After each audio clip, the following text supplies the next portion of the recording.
Hello, I'm Carmen. I'm one of the 3D modelers here at Firestorm Studios, and today we'll be looking at Houdini, sort of like we have been the last few weeks. I'd say a big focus for today will be figuring out what to do when you've reached a phase in your project where things start to get cluttered and confusing.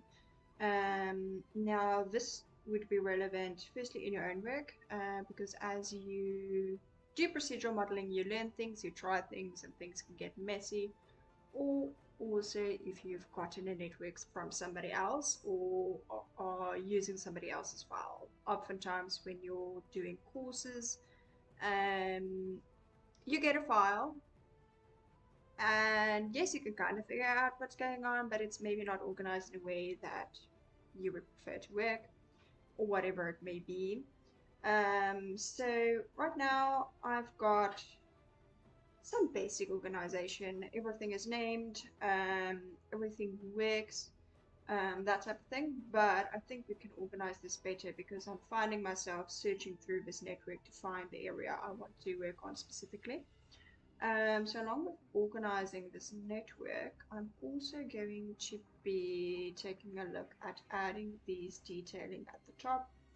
Now, for the last few streams I've done, I've spent a lot of time, let's say, showing the methods I used while making this lantern, especially just for a reminder for how we got to where we are now.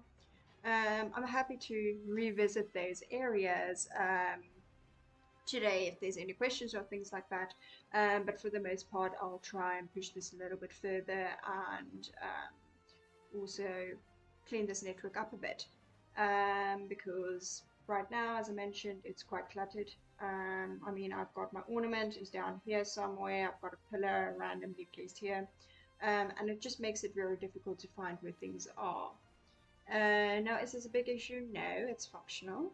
I, with a little bit of time, can figure out how to do things and figure out where things are, but it's not quite ideal.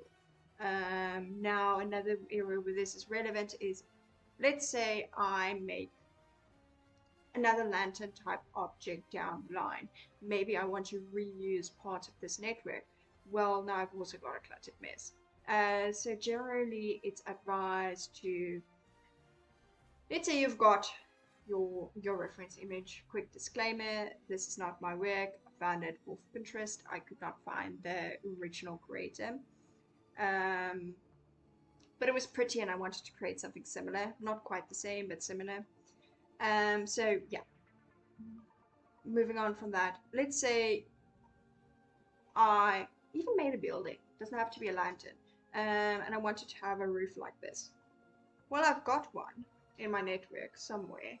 Um, but it's kind of off to the side here and there's no rhyme or reason, and I've got placement things. Um, Placement things, that's very descriptive. I've got things that are placing it within the network itself and things like that. So I would prefer splitting this network off, cleaning it up a bit because it is a little bit cluttered. And then I can, in a future file, or even if I just want to create another variation of this lantern, I want to be able to split this out, um, and not have to worry about it breaking, because it will break if I split it off as is, um, because I've got transforms. Um, you can see over here, I've got one that is controlling the width and the height, so that if I go over here and I change the height of the lantern, this moves up, the width moves to the side, obviously.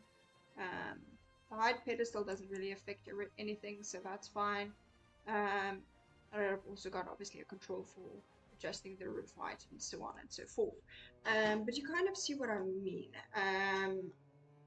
There's a lot of nodes that are influencing this rooftop, but I've not kind of specified to keep this separate, which makes it pretty much unusable for future work. Now, in this case, it's pretty easy to split out because we're only really worried about the the area at the bottom here. So like that area, because that is all placement related. This is for the piece on top, and that is for the piece on the bottom. Now, that's all well and good, but I've also now got two things in the same network, or same section, so to speak. Now, that's again all well and good, but I would prefer personally to split it out, because maybe I just want this section here and I don't want the top piece. So I do want the option to split those out. Now, granted, they are going within this in the same network, so I would actually argue that we can move this down. No, I don't want it in the thing. Now, why doesn't it? There you go. So I don't want that within the, let's say, the box either. Come on. Let's find where that's coming from. I believe it's that one. Now, in theory, we should be well and good. No, what did I break? Let's go back. Right, so that was going from that and that. So let's see if I can quickly move it out. Fine. Okay, we're good to go with that front. So, got that going. Fantastic. So that's the one part of the network. The one part of the network is obviously merging these together, and those are placement related. So just for my own sanity's sake, I'm just quickly going to make a label and say this is placement. Now I might move this around later down the line, but for now I just want to see where everything is, what it does, and that type of thing. So I'm just quickly making a note there that that is all placement related. Now, as these things go, this network was created a while ago. I've been working on this since December. Slowly and surely, I've not been dedicating a lot of time with it, basically just working on the steering streams. And obviously we had a break over Christmas and New Year's, so that also plays a role. But let's just quickly see what is going on, because I now need to keep in mind that this network is now currently being used by me. I know how my brain works, I know how I typically do things, so I can easily figure out what does what.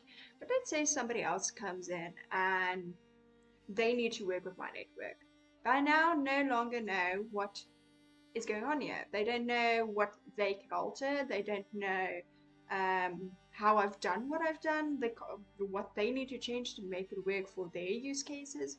There's a lot of things that play a role.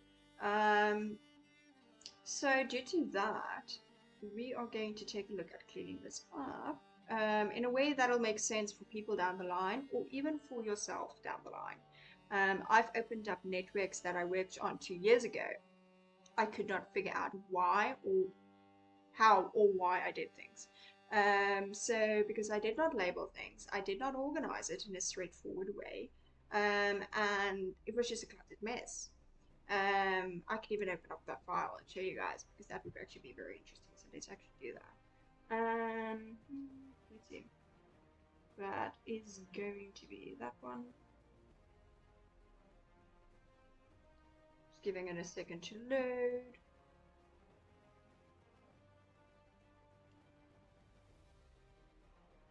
This one was a cleaned up version. Not a good one, but for the sake of the argument, it is cleaned up. So that file is opening up. The newer versions of Houdini do open very slowly, so we'll take a look at that in a second. I'll say the newer versions, basically the version I used 2 years ago opened up relatively quickly. I'm talking 10-15 seconds max. The newer versions, at least on my PC, take about a minute or two, sometimes longer. It's just one of those things. Maybe one of you guys know a solution for that. I personally could never have never found one. I've talked to some VFX artists I know, and they don't have a solution for it either, and they are experiencing the same thing. So let's hope for a future fix for that. But in the meantime, it's actually opened. So that is. Let's do that one. Okay. Smooth that over. Right. So this was the, how do I put this? The network that is the cluttered mess. The end result is fine. It's pretty. It's functional. It does all the things it needs to do, but it's very, very messy. So if I actually go in here, filler circles. What is the filler circles and what are they used for and where are they placed? I don't know which part of the network this is supposed to be. I've got no context. So this is all labeled very prettily, but I have no idea what it does. Circle curve mandala. It's probably this thing. But I think in hindsight it would have been better to label this as a mandala and I would know this is all related to the mandala.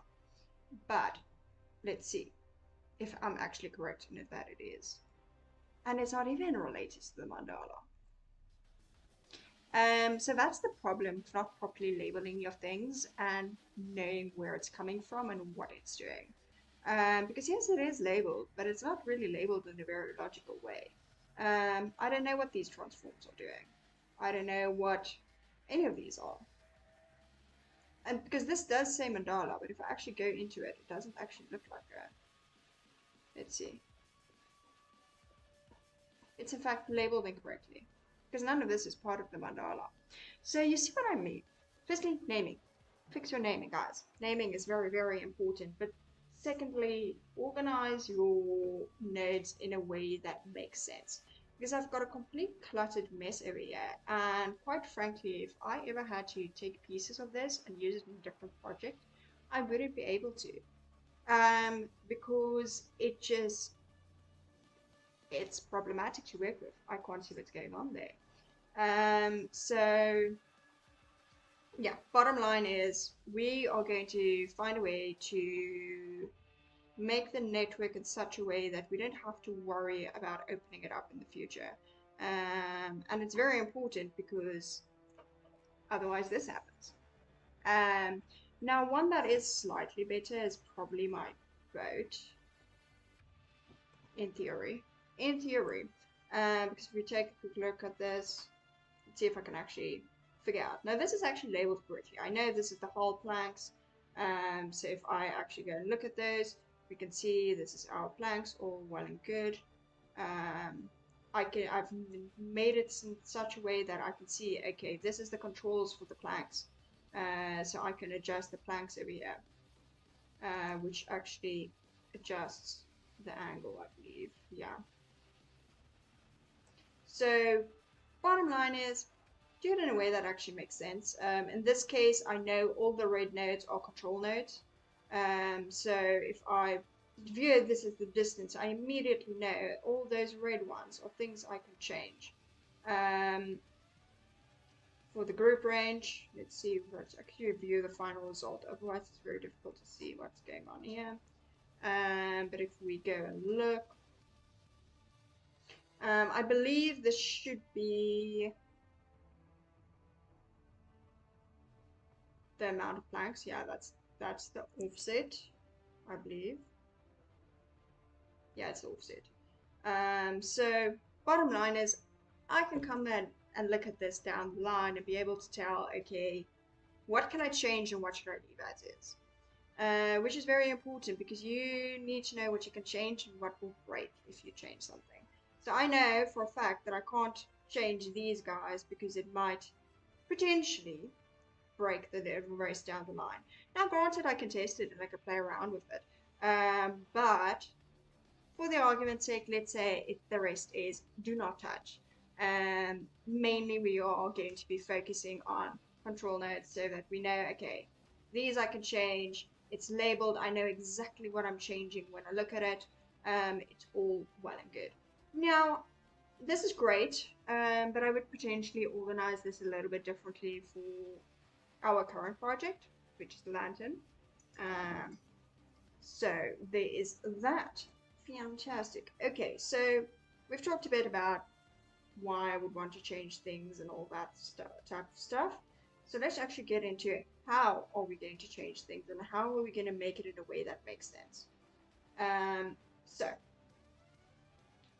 first things first, this piece on the left here, what is that doing? That's a point to copy to. Okay. So for a start, we're going to split that off. Because this over here is all part of the roof. Now, let's quickly think about the roof. What would we potentially be wanting to change on this? And we can look at this in two ways. We can implement the control at our, let's say, connection point over here, which is, let's quickly view the entire thing so we can actually see what it's doing. I've got a control here that can do a few things. We can adjust height on it. That's very much freezing, so let's close that file. And I don't want to save that. So I can adjust a few things. I can adjust height, I can adjust width, I can adjust the height of the pedestal. Now, quick note, we've got a floor here. Our roof is not going higher when our pedestal height is increasing, which that is a problem. We've got another floor here where I call it a pedestal. It's a bit like a rooftop, and it's also the floor of the lantern. So, but for the sake of the argument, let's call it a pedestal. It's clipping through the pillar, which, quite frankly, is not good. Which means that's something we're going to have to clean up at some point. But that's not the point of this conversation. So, quickly going to undo that just so we have got a more straightforward shape to work with. I've got the roof height, I've got the rooftop, which I did actually not know that adjusts the ornament size as well, which is possibly good, possibly bad. I don't know. We'll have to decide how we feel about that. We've got the ornament size, etc., etc., etc. All for well and good. So the choice we need to make is, do we want to have our adjustments at this stage of the process where we're adjusting it in the control, or do we potentially want an additional control that adjusts it earlier up in the network? Now, there's two arguments to it. The first argument is maybe you want everything in the same place so that the next guy can just control it from one point and they are all well and good, happy, because they don't have to search through your network and they can just control everything down from the bottom. That is one argument to it. The other argument to it is, well, what if you're working on it, only working on one area of it, like you're only taking the roof and placing it in a new network, perhaps it's the roof of the building now, and you want to adjust it. In that case, I would argue the control needs to be in the upper network, not the lower one. But then you can also argue and say, well, all well and good, fantastic, but I actually, you can just add the control down at the bottom for this specific network if and when I need it. It doesn't necessarily need to be pre-built. So there's a lot of ways of looking at it. There's so many ways you can look at it and say, well, one is better, one is worse. But when you are doing a cleanup of a network, it's so important to make the choice. So in my case specifically, I already built the control to be down at the bottom. I did not build it with the mindset of I'm going to pull this section out of the network, which is fine. That's fine. It doesn't need to be built that way. But it could potentially be a good thing if it was. But let's quickly take a second to think what I want to do. I think because I already built it in a way where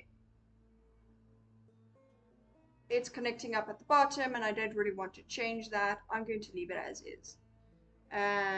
Is that a risky choice? Potentially, potentially.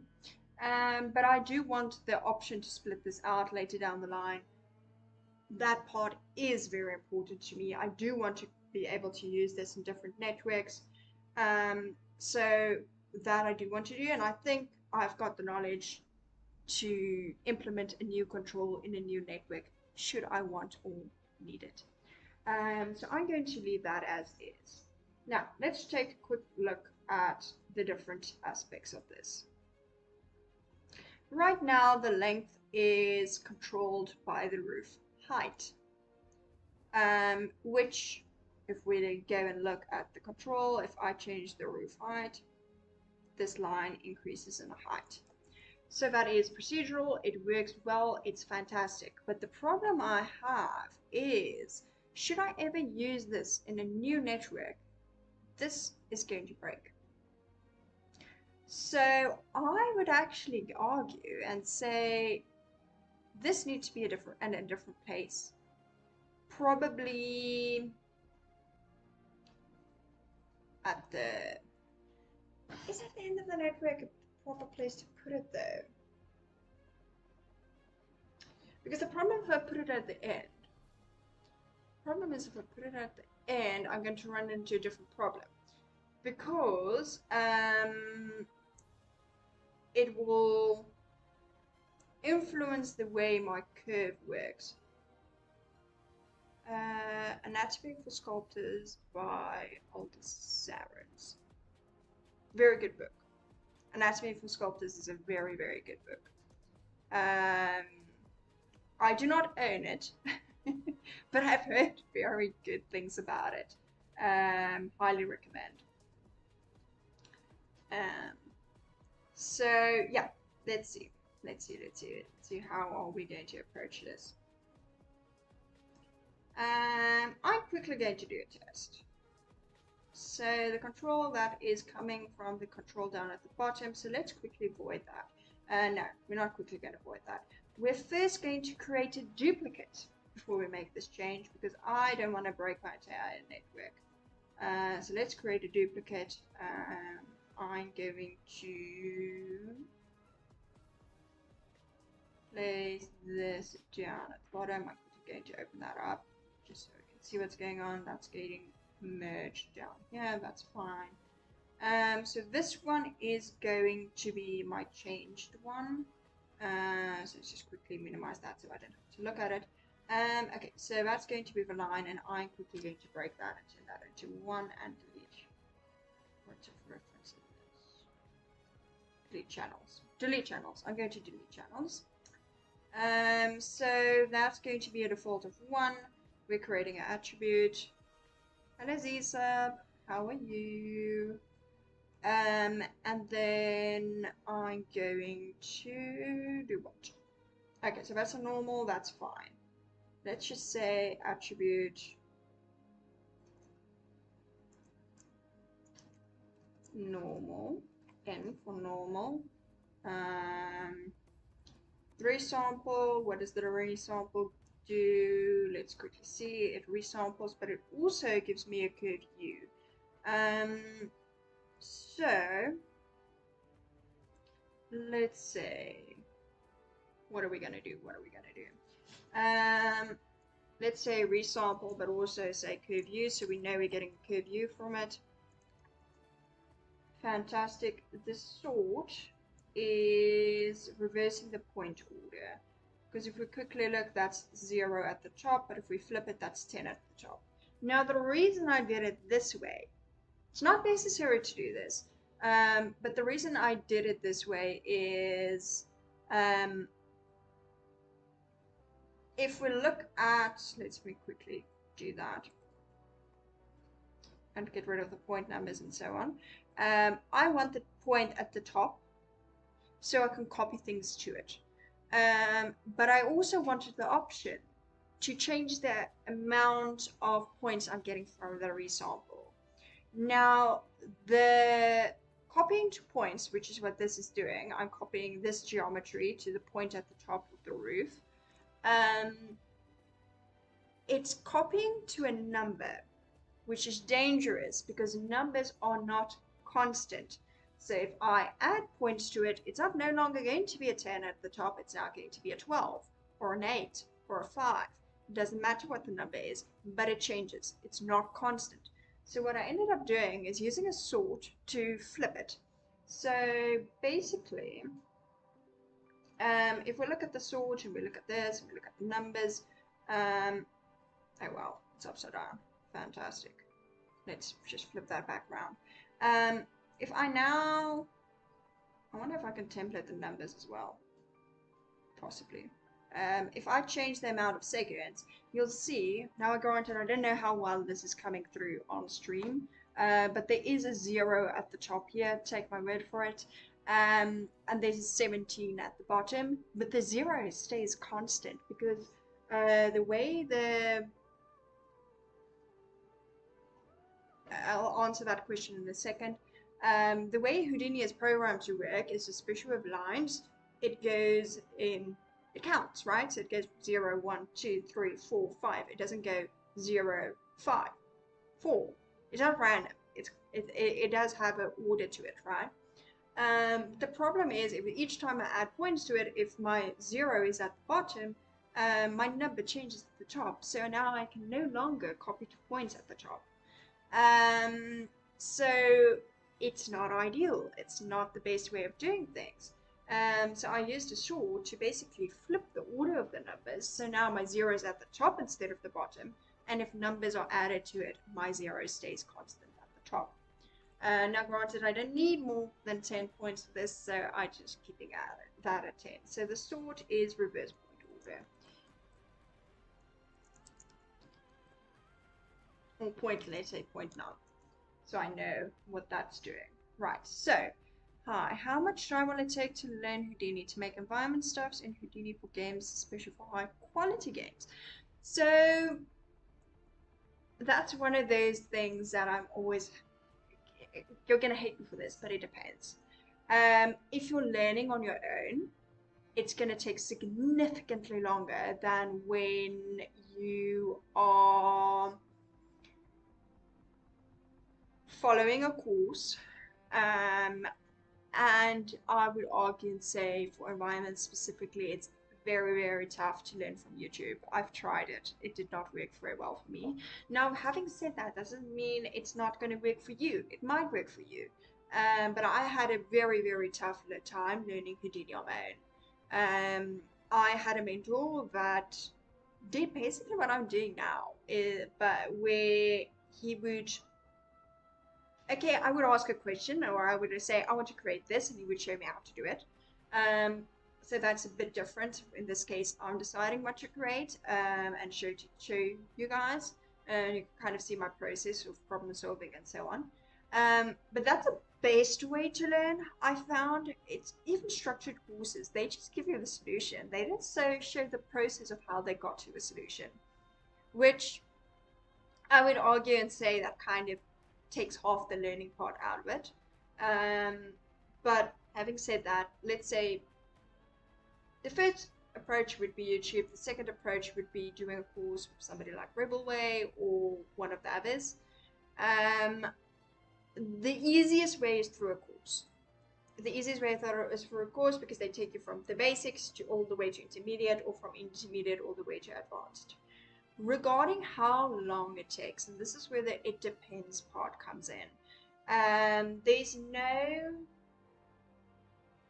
way of being able to tell it's going to take a year or it's going to take 2, because it's going to depend on how much time you're dedicating to it, where you're learning from, how quickly you learn, and what your baseline knowledge of the software is. If you're coming in from ground zero, I would say 6 months to a year will give you a very good understanding of the software. You're not going to be a master of the software by any means, but 6 months to a year will give you enough time to know, do you like it? And you'll have a very good grasp of the basics of the software. And that would be dedicating, let's say, 4 hours a day to it. That's around about the amount of time I dedicated my first 6 months to a year of learning the software. Granted, I jumped around a bit. I did not just do environment work. I did a lot of rendering. I did a lot of lighting. I explored the feather system. I did a little bit of camera animation. So I explored a lot of different areas. Um, but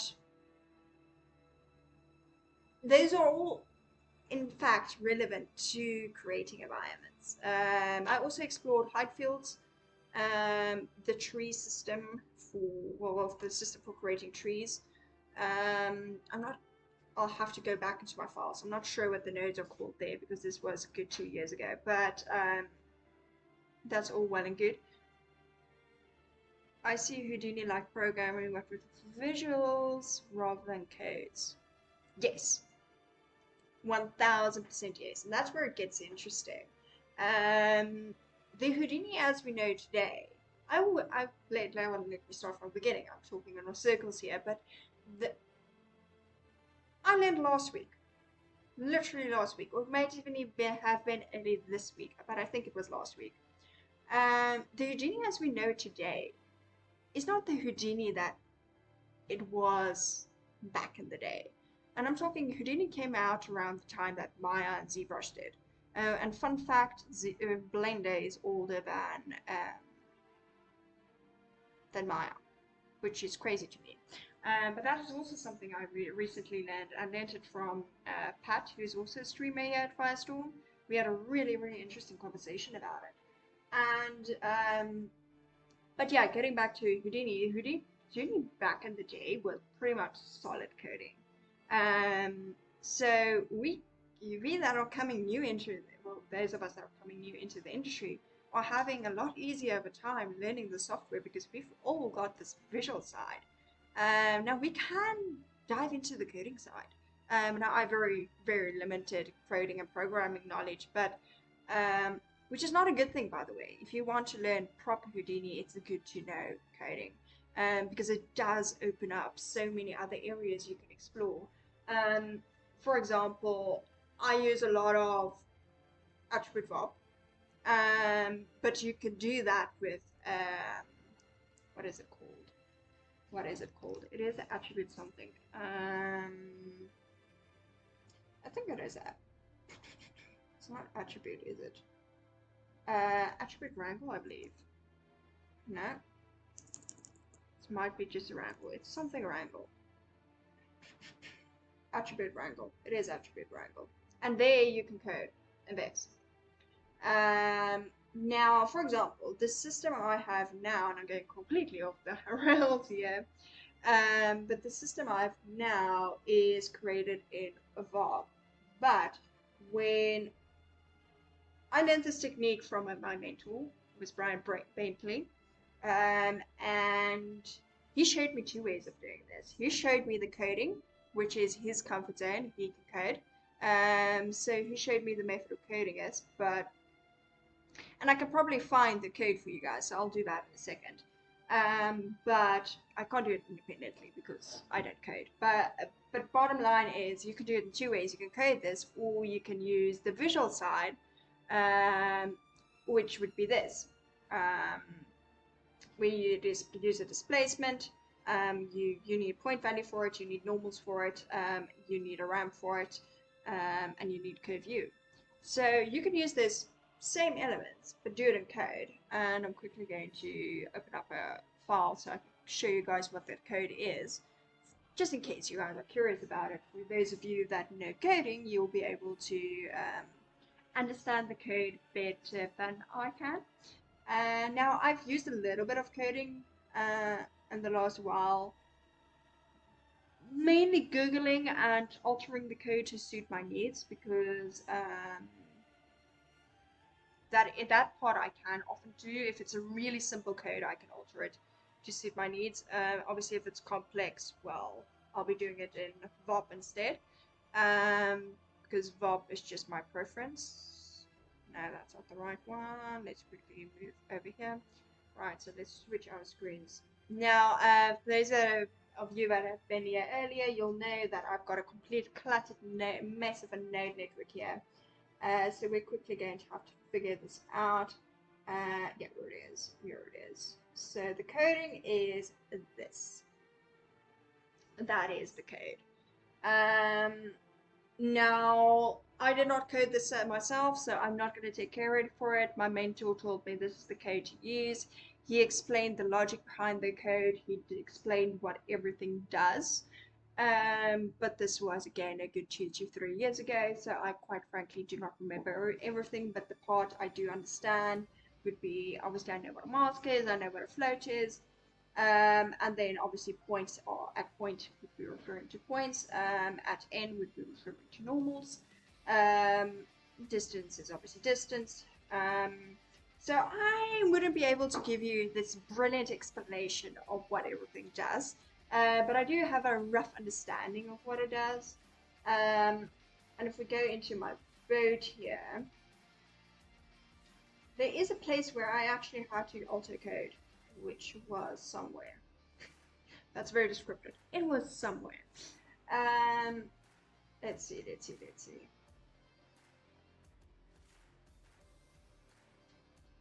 So that one is a bob, so I did cheat there. Group expressions, blasts, none of those. Don't want to spend too much time on it, so if it takes too long to find, I'll move on from here. But let's see.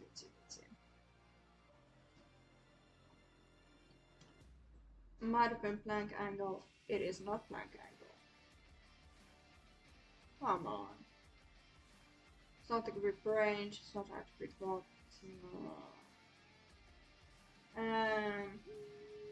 Why is it so difficult to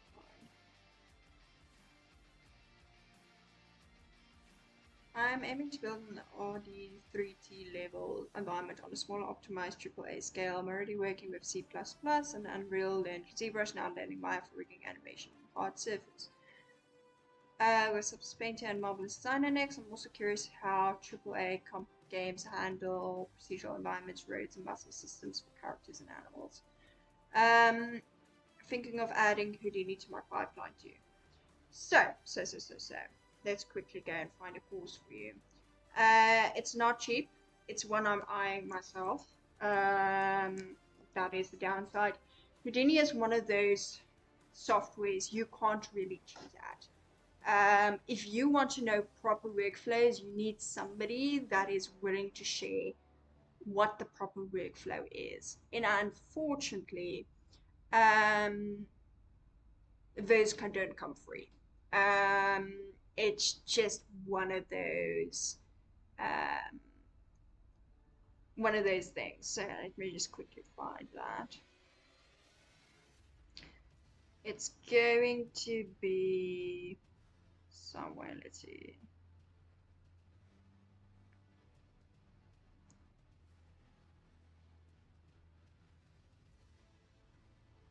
There's one specifically for the workflow of implementing those into Unreal Engine, and I'm just quickly searching for. Let me switch over my screen so you guys can actually see what I'm seeing. I would highly recommend adding Houdini to your pipeline, by the way. I've spoken to quite a few people that have said they either regret not learning it or that it's one of those things that really opens up your job opportunities because it's a very, very specialized field. With the knowledge of C++ and all of that, you'll have a lot easier time than your average person. There's also rigging in Houdini, by the way, for those of you that do rigging. So one I was eyeing is this one, where this specifically for landscapes. I can actually send you guys the link to this. The other one is city creation, where it's procedural, you create cities in Houdini. The only downside is the cost. Is it worth the cost? Yeah, I would say so, but the downside to it is the cost. It's not as expensive as going through uni, but it's not cheap by any means. But there was one where you integrated it all into Unreal Engine. So that's actually the one I wanted to find. I've done this one. It's also quite good, but it's very basic in terms of procedural modeling. Um, then you've got the one specifically for 3D artists. That's also a good one to do. Um, that one is basics of Unreal Engine, and that's not going to really be what you're looking for. But yeah, bottom line is you can look through these courses if you'd like. Um, I've done one of their courses, but I can't. So I had that background, but whether it's worth it or not, you'll have to decide for yourself.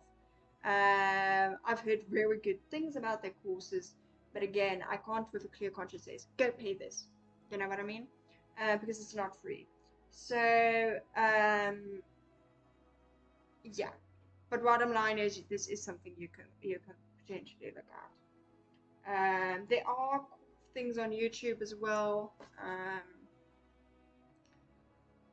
So let's see if I can quickly find a resource on YouTube, because I quite frankly prefer recommending free stuff because, well, free is better. Um,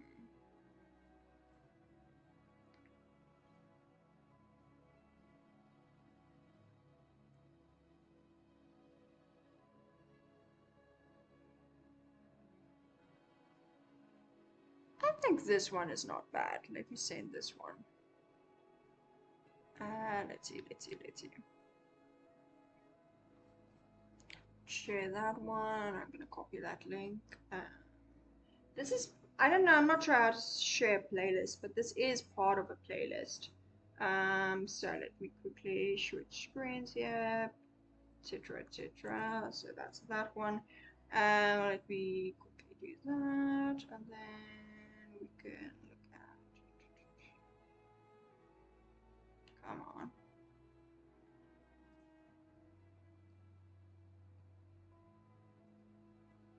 So this is the playlist. It has a lot of different parts of the of environments. You guys stream Nuke too? We do not as of yet. But if there's an interest in it, I can talk to Heather about it. And she'll know somebody that is Nuke. She knows people. She knows lots of people.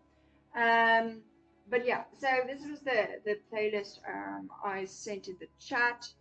And then I did this one, which is building these ones.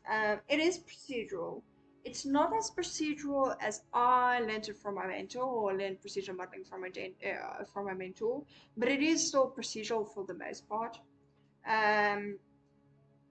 So I've actually watched these tutorials because I did an environment. So that was for that. It was not a good environment. It did not see the light of day. So, but I think this one would probably be a good one to look at as well. And I think this would probably have been an easier way of doing things than when I did it. I did it more on the line that they do environments in this tutorial.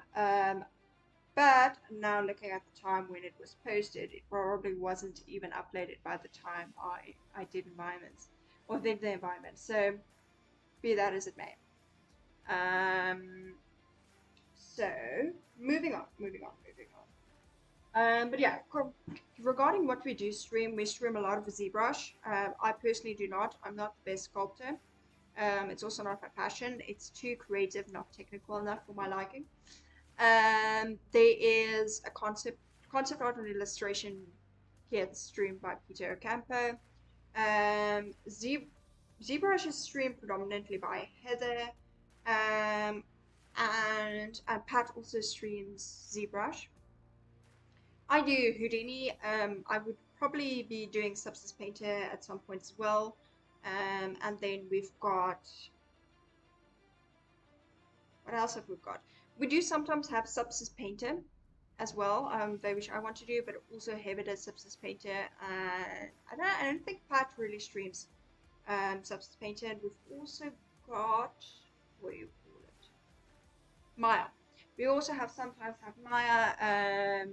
Heather does a root topology usually in Maya. She has done root topology in ZBrush as well, which is very interesting. I personally prefer Maya for root topology, but I'm biased because I love Maya.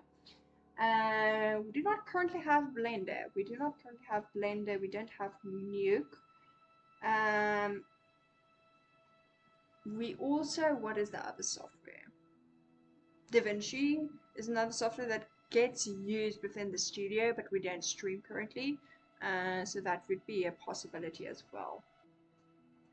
Right, getting my thoughts in order here. We've got the voice for, okay, the attribute VOP is, it determines the curve, so that is,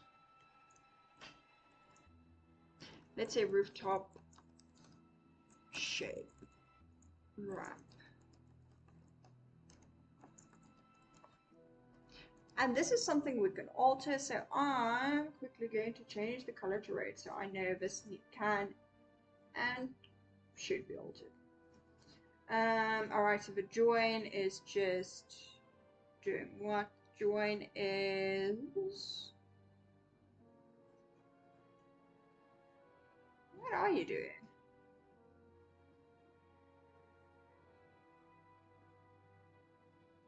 That does not look to be doing anything.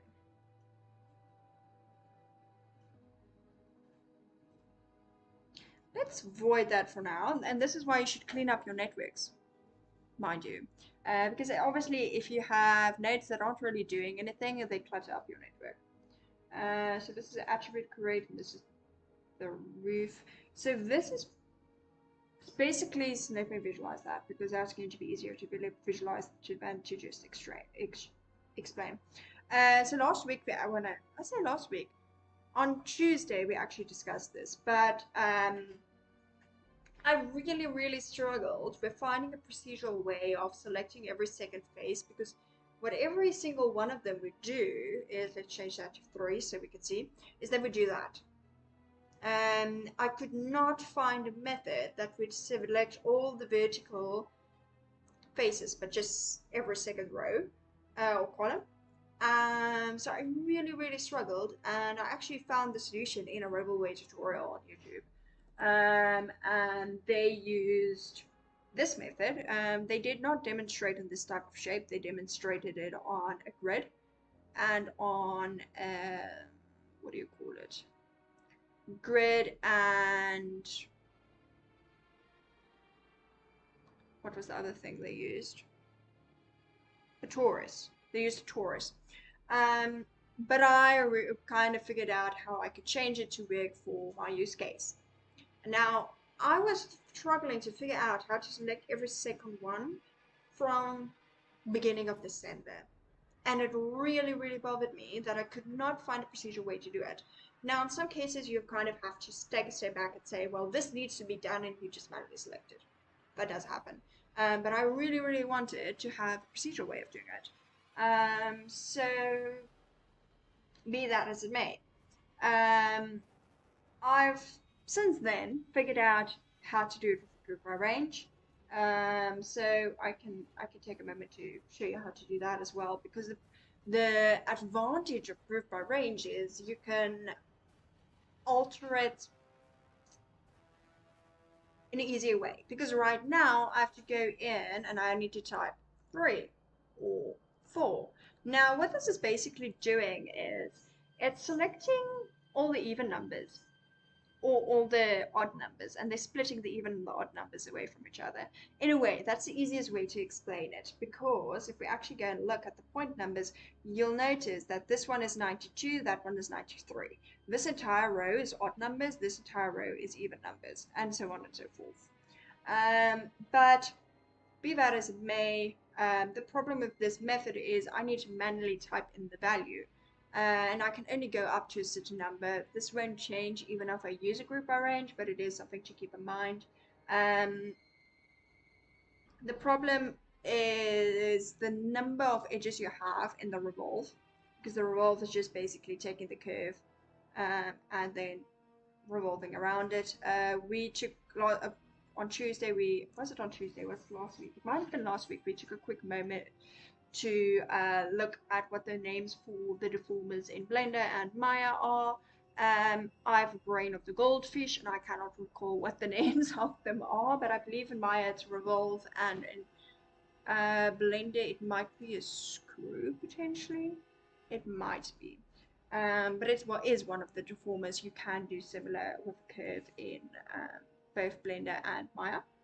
Right, so but the point of the matter is I wanted to select every second row and I could not do it. But maybe in some cases I would want to select every third or fourth one. In that case, well, this does not work because I now have to manually get into. I've got many or almost all of the regular Houdini courses and also have many CGMA courses, but finish them properly is hard. I'm trying to learn too fast and it feels overwhelming. Houdini environment and muscle system courses are especially tough, and after grinding C++ and ZBrush and now Maya, I'm exhausted. How should I approach these courses without burning out? Right, that is a very good question. So I'm going to start there. And I don't think the problem is necessarily the fact that it is Houdini. The problem lies in not having a necessarily achievable goal for the amount of time you have. Most of us work as well. Very few of us will be able to fully dedicate to studying 3D on the in free time. Well, basically to spend the whole day studying. Now I was in the privileged position where I could do that, but for the majority, but now I'm not in that position any longer. Now I have to work as well, so that does make it more difficult. But the key here is have achievable goals. Do not try and rush and do 10 things at once. Decide. Okay, let's say the course is 8 weeks, which most Rebelway courses are in the 8 to 12 week range, right? Okay, that's 2 months. Forget about Maya, ZBrush, Substance Painter, Marvelous Designer for those 2 months. Just focus on the one thing. Decide, okay, for example, argument's sake, let's say, okay, I'm going to do, now you've probably already done it, but this is just for the sake of this example. You want to do the procedural modeling in Houdini beginner course, right? That's 8 weeks. For those 8 weeks, you're only going to do that course and decide, I'm going to say spend X amount of hours on it. Now, I'm a hyperfixator. If I encounter a problem, I need to solve it now. But, that is, in my case at least, the leading cause of burnout. I hyperfixate on the problem. I decided I want to dedicate 4 hours to this. Now I've spent 8 on top of working. Not a good idea. It's not a good idea. Decide I want to dedicate X amount of time to it and dedicate that time. And some cases where I have run into issues where I would say I want to dedicate 4 hours to this today and 4 hours tomorrow. But in some cases, I realize after 2 hours, I'm tired. I'm not absorbing any of this information. In that case, I stop. And I catch that time up at a later time. For example, let's say the next day I have my 4 hours and I still feel fresh and well and I'm still absorbing all the information and I feel good.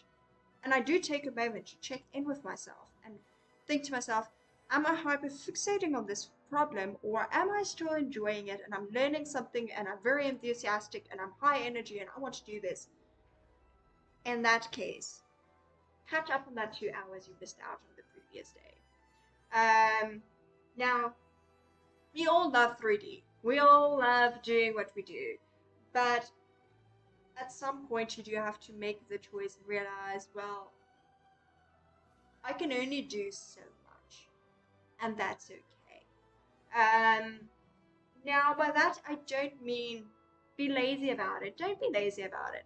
But do take a moment to be aware of how far you're pushing yourself. Because the problem is if you burn out, you're going to take a month or two to recover if you're lucky. So it's better to take those breaks and do the course, dedicate fully to it, but make sure you check in with yourself. Because if you're not checking in with yourself, you will burn out.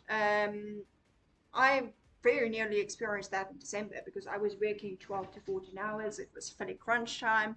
Um, it's one of those things.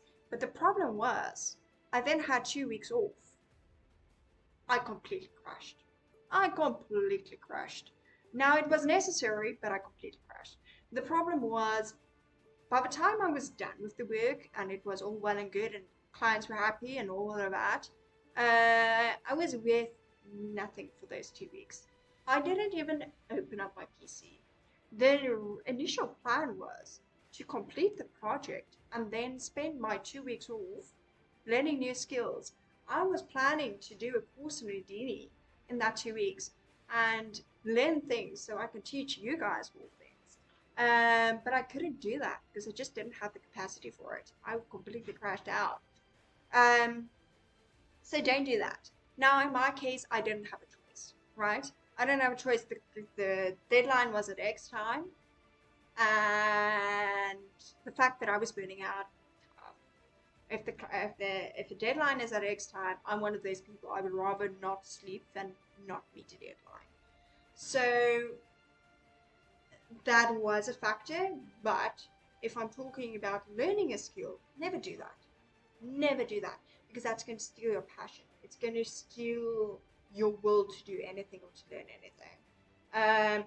Rather decide on a manageable amount of hours. Let's say you're working an 8-hour day. You're going to struggle to spend more than 2 to 4 hours on learning a new skill because you've got to commute, you need to cook, you need to clean, you need to, if you have kids, you need to take care of the kids. If you've got a family, you need to spend time with your family. So in that case, if you're working those hours, you're probably not going to spend more than max 2 hours on a work day learning the skill, which is fine, but that's achievable. If you say, I'm going to work hours and then I'm going to study 6 hours, you're going to burn out. You're going to burn out. No person can do that consistently. At least I know for myself I cannot. And I am very driven. I like working. I absolutely adore the industry. Yes, it's tough, but it's so fun and so worth it. But it's not worth burning out over. So you kind of have to decide what your capacity is and do not go above and beyond that. Not for learning a skill. If you're on crunch time, different story, then you suck it up and you do it. But when it comes to learning a skill, do not do that. Right, so let's see. Revolve is self-explanatory. Attribute create, this is creating that. So that is, what are we going to call it? What are we going to call it? Let's take a pause on that because I quickly want to show that other way of doing that because this is fun. I like showing stuff. So let's group our range. This is the more easy, non-codey way to do this. For those of you that know code, the attribute create is relatively, it's a very simple code. It's basically at point number 2% of. So it's basically selected every second one. Very simple. The group by range is even simpler. I'm not a coder, so if you told me on the fly I need to code that, I would drown. So the group by range, we are wanting to select primitives, so that is all well and good. So this is basically it. All plug and play. I can just adjust this one. How did I not know it was this simple? I do not know. I suspect I tried to do it with the select this one, but yeah. Oh wait, this probably needs to be at 1, right? So yeah, bottom line is I could not for the life of me figure it out. But this is a simpler way. You plug it in and you use it. Group by range are powerful. They're pretty cool to use. it's fun, right? So I'm going to actually change this to, it can be a group range, but we're going to call it pattern. No, we're not going to do it that way. We're going to do that. That's use set group range, and then that's going to be pattern. Probably still add the 4 because we do have others pattern selection nodes out there. So selection.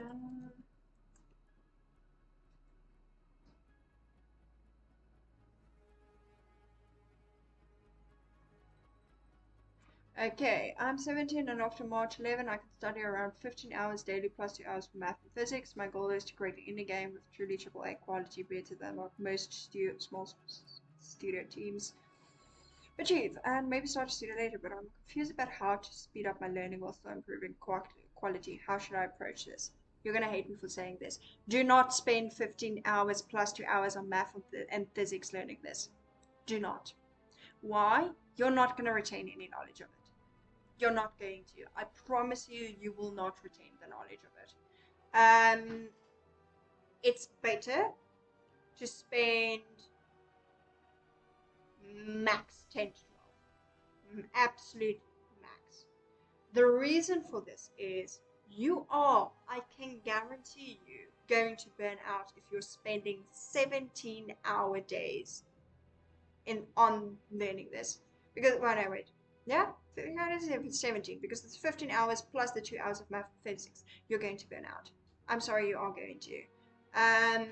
It's definitely better to spend the 8 to 10 really focused hours on this and be done and spend the evening relaxing, playing games, whatever you do, cooking, cleaning, whatever needs to be done. Because the problem is if you're spending so much time, your brain kind of goes, nothing left to give. And how am I gonna describe this? It's kind of been proven that 40 minutes working and I believe 10 minutes rest allows for optimal retention, or 20 minutes working, 5 minutes rest.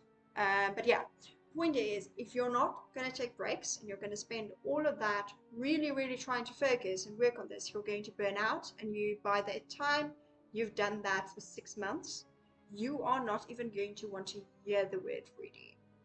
I understand what you're trying to achieve, and I think that is absolutely a brilliant goal to have, but especially if you're a one-man show, it's not going to happen at those hours. You are going to burn out. And I know that was a concern of yours because you mentioned before that doing these courses you're burning out. Your quality of work is going to reduce at those hours. The work I was doing December at hour 12 and 14 was not at the quality that hour 1 was. And it's not that I'm a bad artist or bad at 3D or bad at anything. The problem is if you're spending that amount of hours, your brain gets tired. And you need to take care of not just learning the skill, but you need to take care of your mental and physical health as well. That time I was working 12 to 14 hours, I would take a half hour in the morning before work and I would go for a walk just to get my brain ready for another intense day. Bottom line is you are going to have a tough time at those hours. Yes, you'll achieve a lot, but it's not going to be at the quality you want to achieve. You're going to do the 15 hours of work, and then the next morning, you're going to look at it and say, what the hell was I thinking? Once you have that clear mind. So again, try and dedicate the 8 to 10 hours. And even that is pushing it, because let's say you work a typical 9 to 5 job, you've got an hour lunch, you are being focused for those hours, but you're not spending that full hour of those full 8 hours or whatever it is working. Maybe your coworker came into the office, talked to you for 10 minutes. That 10 minutes you weren't working. Maybe you got up to get a cup of coffee or a glass of water, or to quickly eat something. That time you're not spending working. So your brain resets and gets a break. If you are studying at home, as most of us are, and, well, depending, if you're going to uni, that's different, right? But you do not have those forced breaks. So if you're doing all of this, yes, you are going to burn out. Um, Now, regarding starting a studio, um, wonderful goal to have, but that is insanely difficult to do without prior experience working in a studio. Because if you haven't worked in a studio yet, there's a lot of things you do not know. So would I say don't do it? No. I would never say don't do it.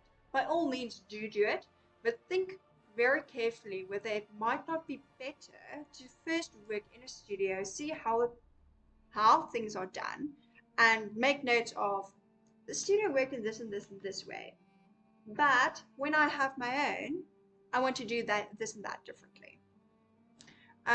When it comes to starting a business, 3 to 5 years before you know it works. 3 to 5 years before you know whether your business venture is going to work. And that's about the amount of time it takes to get a business off of the ground. Firestorm, for example, has evolved very quickly for a business. We've come a long way, thanks to Heather. In the last, I mean, this, I wouldn't say the studio officially started, but the main work started in May of last year. And I can't believe how she's pushed this studio to evolve to what it is today. It's absolutely incredible, and I really admire her for it. But doing what she's done is not easy. And she's got a lot of business knowledge to back it. So if you're wanting to start a studio, you're going to have to branch out your knowledge to different areas as well. You're going to have to figure out the business side as well. You're going to have to start networking. The earlier you start networking, the absolute better. And it depends a lot because, okay, you've got two possible avenues. You can do the outsourcing route, which is what Firestorm does, or you can create your own game, which is the route I suspect you want to go. Okay, you want to start a studio, you want to create a game. Who's funding it? The vast majority of us do not have the funds to create a game from scratch. We just don't. So that means you're going to have to find investors, right? So to find investors, you need to know the right people, because an investor isn't looking to invest, right? They don't want to spend money. They will spend money if they believe in a project, but they're not going to go to a random stranger and say, I want to invest in your company. They're not going to. So you need to figure out who the investors are and how to approach them and how to convince them to invest in you. Why should they invest in you? You need to show them why they should. And you need to build up those contacts. So starting a studio is fantastic, and I highly encourage you to do that, because the indie studios are really starting to take off now. AAA studios are collapsing, quite frankly. But the indies are, yes, some of them also don't make it, but for the most part, from what I've seen, the indie studios are doing better at the moment than the AAA companies. But point is, starting a studio is very little art and a lot of business. The people that work for you will be doing a lot of art, but you as the owner and creator will be doing majority of the admin. By admin, I mean finding the clients, finding the investors, finding the right employees for the right jobs, reviewing CVs, making the plan for what direction you're going to go, doing the marketing, or finding somebody to do the marketing for you, which then comes back to who's funding it. Now, all of this is a lot of information, I know, and I don't want to discourage you. I just want you to be aware of what the possible obstacles will be or can be. Now, again, this is not to discourage you. I just encourage you to do the research on the business side as well and start building up your network. Start figuring out what your target audience might be. Um, Figuring out how how do you reach your target audience? How can your target audience find you? This is all things you need to consider and think about when you're starting a studio. It's not an easy path. And quite frankly, it's also not the path that it's not a get rich quickly path, right? We all see the price a game costs, right? We all look at that, whatever it is, $20, $50, whatever, and say, yeah, these people are making money. They're not. They're really not. Um, just take, for example, proper triple A quality character. 3 months. 3 months to create that character. So you're paying somebody's salary for 3 months to get that triple A quality character. It's fine, but you need to make that money back.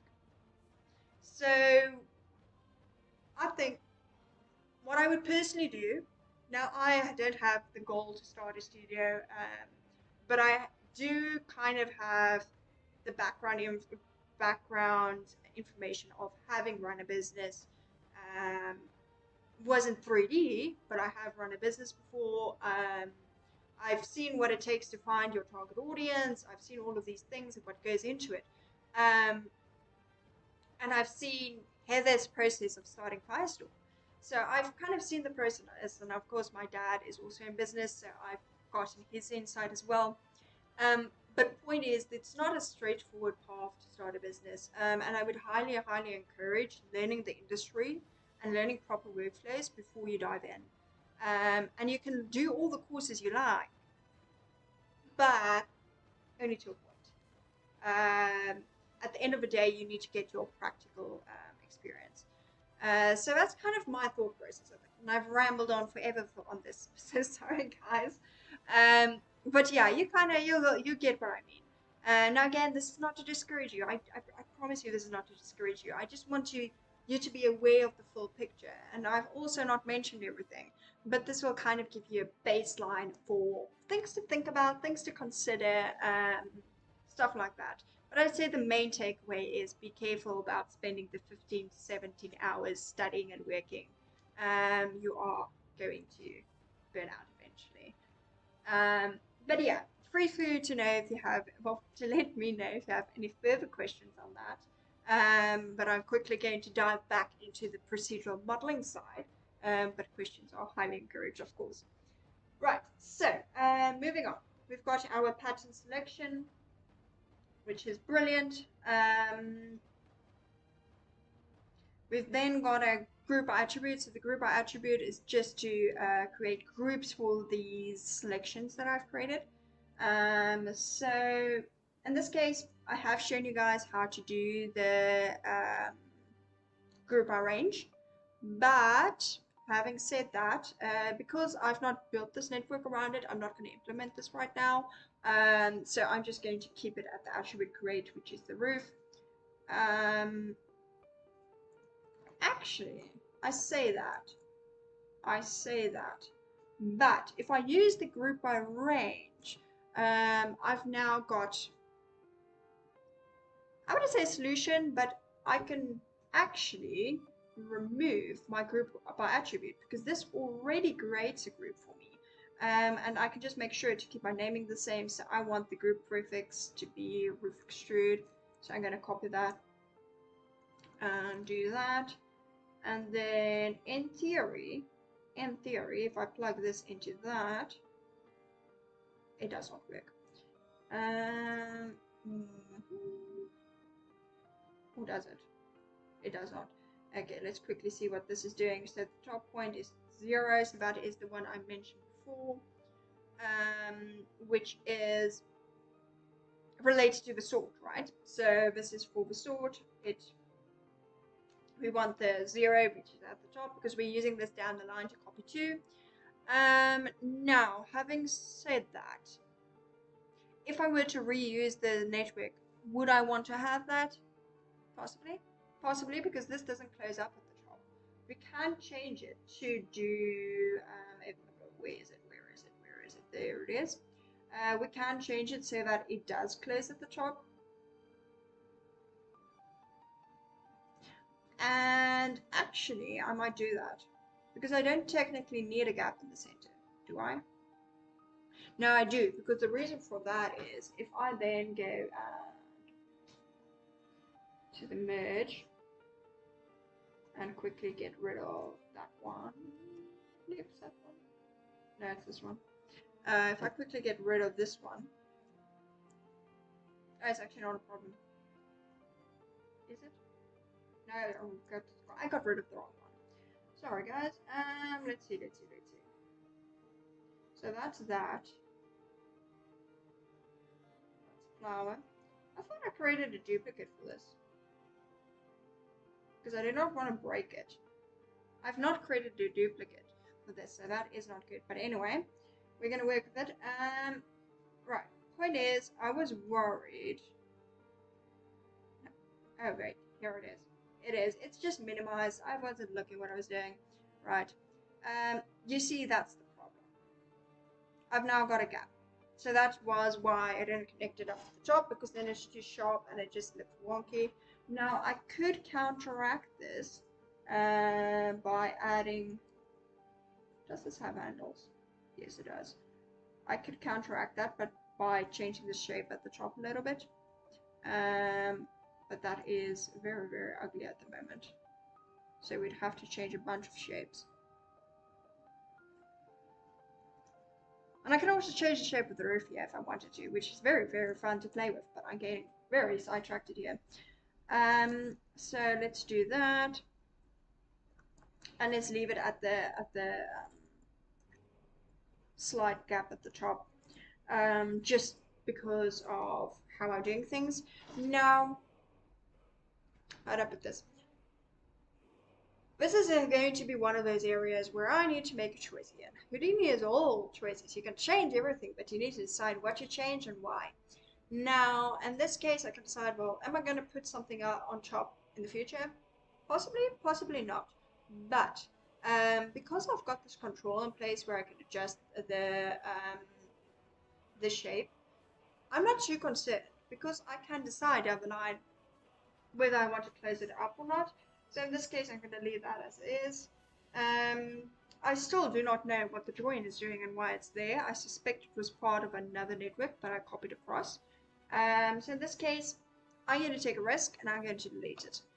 I don't think it's doing anything important, so I'm going to get rid of it because it clutters up my network. We've now changed this to group range rather than attribute create, so I'm going to remove these as well. I do have a spare network if I run things, so I'm not too concerned about breaking stuff right now. So I've got the group range, that is working. I've got the top point, and that is working. The only downside to having it at this point is it's not at the center, so I'm not quite sure why it's actually copying this correctly. Why is that doing that correctly? It seems, let's quickly avoid that, because I suspect if we actually merge this, it's not doing much. Okay, so I was right. This part is not getting used either, which again is why cleaning up networks is so important. I say that we don't have. Let's just get rid of that. I'm just disconnecting this part of the network just to see if the network I'm viewing, so to speak, is actually staying functional. And here I can see this is actually feeding in from the resample. And that's giving the top point, that's going into down at the bottom copied points. Right, okay, very interesting. That is quickly checking the resample that's there. And let's quickly see what's going on here. Point number 1, so that is 10, that's before the sort. And then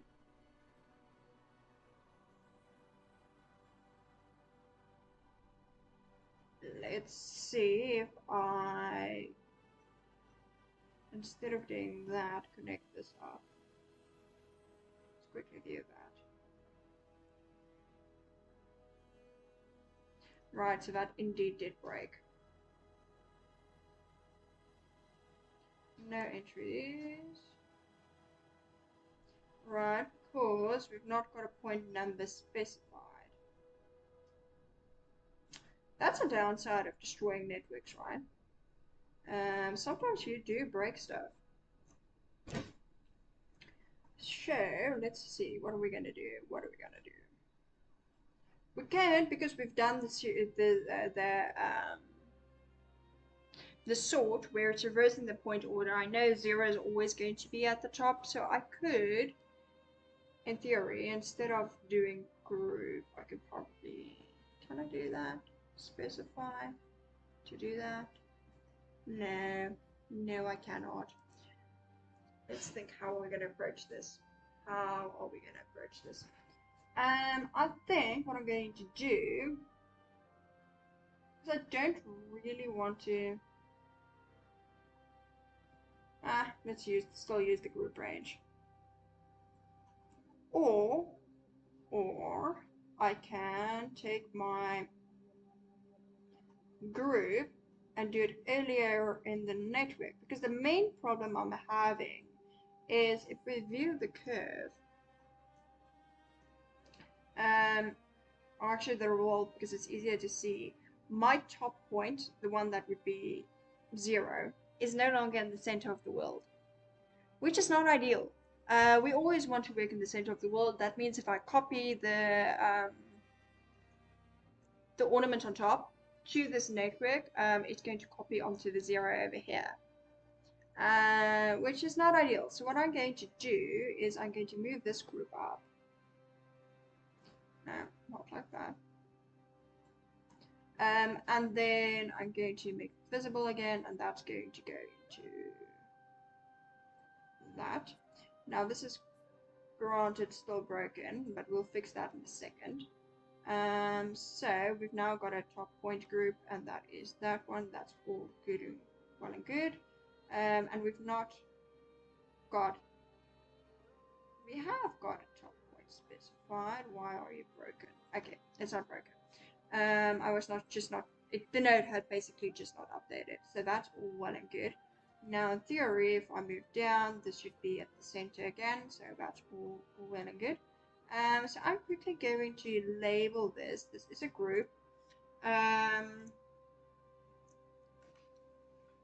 it does say top point. But I want a way of specifying if I am down the line, future network, I want to know, okay, I want to copy something to this top point. I need to know that I need to use this node in order to do it. So we're going to give it a name. It is a group. Let's just call it copy to top. Just so I know that can be used for that. And I'm going to give it a different color and I'm going to decide what is going to be my color for optional stuff, because maybe you don't want to copy something on top, maybe you just want to use it as is.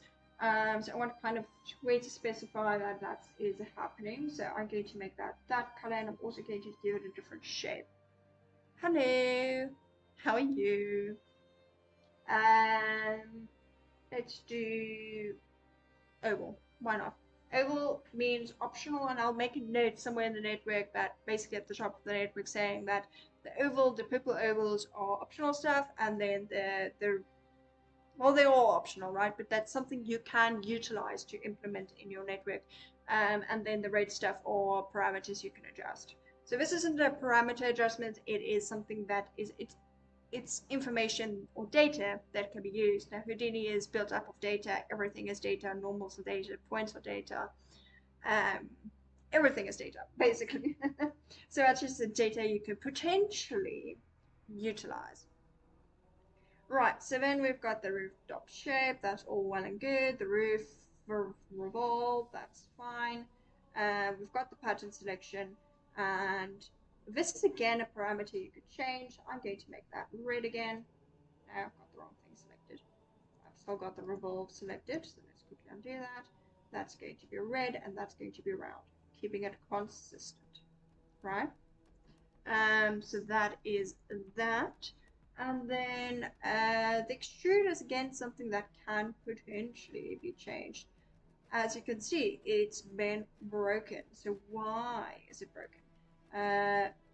We are no longer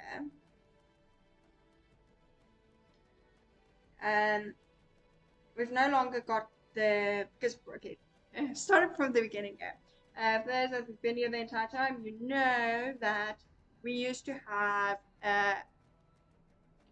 what do you call it? Attribute create selecting every second column of edges faces. But I've since changed that to a group by range because it's more straightforward, more easy to use, which is this one here. No, it's not that one there. It is this one here. So that is that. So it's now creating groups for me with the name extrude.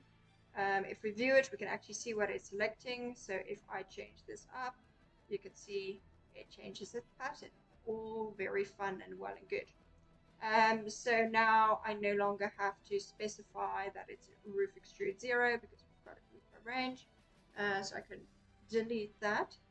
And then if I down the line decided, well, I want to change it, I can, which is brilliant. And again, this is still functional even if I change the number of edges I have on my revolve. So that is that. Thanks a lot for reading my messages and guiding me. I don't really have anyone to motivate or guide me, so yesterday I joined a ZBrush live stream to ask artists questions and discovered Firestorm Studio there. I know the next 3 to 5 years will be very hard because starting from absolute zero is tough with no back support from anyone. I began video editing and money, bought a $6,000 high-end PC, invested everything, left my work, and now fully focused on this journey. Either I'll create world-class games in the next 1 to 2 decades, or I happily die working for it.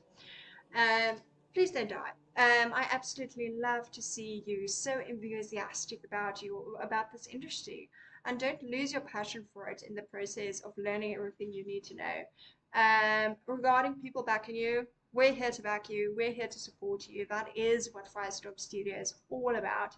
Please do this to join our Discord if you haven't already. We've got a really brilliant, supportive community there. We've got people providing feedback, answering questions, teaching things, basically everything. We do a little bit of everything. We'll be branching out even more down the line, further into the year. But yes, it will be very hard, but don't for a second think that it's not possible. It is possible. I just want to kind of give you the full picture, and I think it's fantastic that you've done so well with video editing. Don't stop with that either. Video editing is also a very in-demand field, and it is also quite fun. Not one of my personal strengths, but it's very good to know that skill as well and have that background. Obviously, PCs are expensive, but yeah, let me ask you a different question. Do you want to be like a solo artist in your studio, or do you think you'd want to employ people to work under you and do some of the areas that are maybe not your strength or not your main interest? Because that would be interesting to know and to hear about. Right, so that is the poly extrude all sorted. Now, the poly extrude is also let's say a no, don't freeze on me. So that is going to be that. Poly extrude is also a node that we can change, so I'm going to do that. And now I've kind of boxed this up ready to be used for something else. So I'm going to move this off to the side maybe a little bit. And I fully integrated it into the network, so I can delete the old one and all the nodes within it.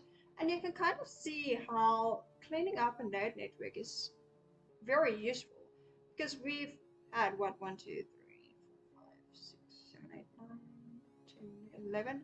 We had 11 nodes, right? And we've now condensed that to 2, 4, 6, 8, 9. So we've gotten rid of 3 nodes. We now know what everything does. We've set it up in a way that allows us to integrate this into a new network, and all things are well and good. So I'm personally very satisfied with that cleanup. And then obviously this is getting utilized down the line, but I'm quickly going to move this up just so it was all cleaned up. And then I'm going to um, add a thingamajig, what do you call it? No, it's not that. There is a way of alt. It's alt. I can never remember, but it's alt. But it's just a way of cleaning it up a bit so I know that this goes into nothing actually. Aha, it's not this one that's actually doing something. So I've in fact removed another node, which is also good. It cleans it up, makes it all look pretty. So this is getting fed down into the copy to points, which is brilliant. Now this node network here is the ornament on top. So let's quickly take a look at that. What's that doing? I believe it's very similar to what we currently have. I've also got things that's copying up. So line is important. Attribute create is non-negotiable important. So this is for the normal. And let's just attribute create in. Why not? I'm just going to add a number. No, let's quickly undo that. I want to keep the 5 just in case we have things getting added down the line. The resample is going to be, let's quickly see how I named this one. This one is named for curve view. So I'm going to do the same. But it also actually has, it changes the number of points. So let's see how we can do that.